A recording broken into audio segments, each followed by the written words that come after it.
Hello drummers, welcome to Drum Club. My name is Mark and today I'm doing a review on my first set of drum mics, the Audix DP7s. I purchased these used for 600 quid. I believe they are around the £900 mark to buy new. I'm going to go through what came in the box and then have a listen to what the drums sound like. First of all, we have two ADX51s, which are pencil condenser mics, designed to be used as overheads. They are pre-polarized with high SPL capabilities, which can be used for hi-hats, cymbals and other acoustic instruments. Then we have the Audix flagship bass drum mic, the D6. I'm still playing around with this, but you can generate some pretty awesome, great punchy kick sounds with great attack. But like I say, I'm still playing about with that in the mix. It's all new to me. Then we go to the D4 for the floor tom. This has extended frequencies for lower end sounds. The D4 is accompanied by two D2s for the rack toms. And finally the i5 for the snare drum.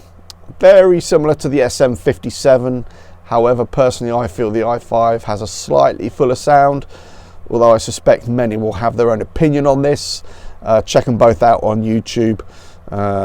Also included are the device rim mount clips for snare and toms. These are very easy to use and saves a whole heap of room, not having to add an additional 5 mic stands, which is a big bonus for me and anyone else who has space issues like me in their drum room. Everything comes in a metal case, which is a nice included add-on. Perfect for storage, protection, transportation, particularly for the gigging drummer. The mics are not too heavy, but the build quality still feels decent. They certainly have a rugged feel to them.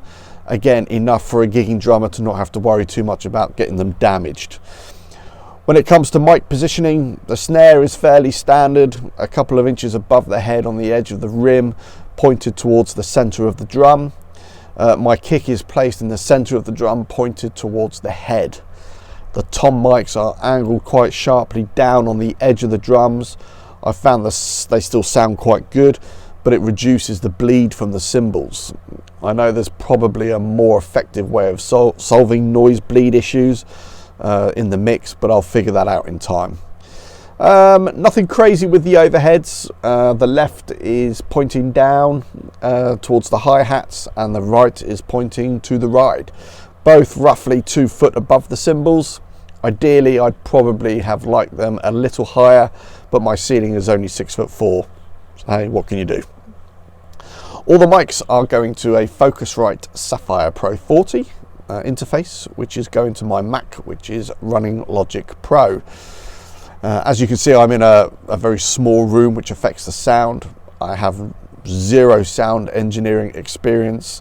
I had never even heard of Logic Pro until about 6 weeks ago, so I'm just about as much of a beginner as a beginner can get.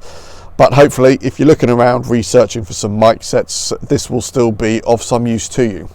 Let's have a quick listen, raw and mixed, and come back for a quick summary.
Okay, so I'm pretty happy with that. There's a couple of things to work on, but none that are the fault of the mics.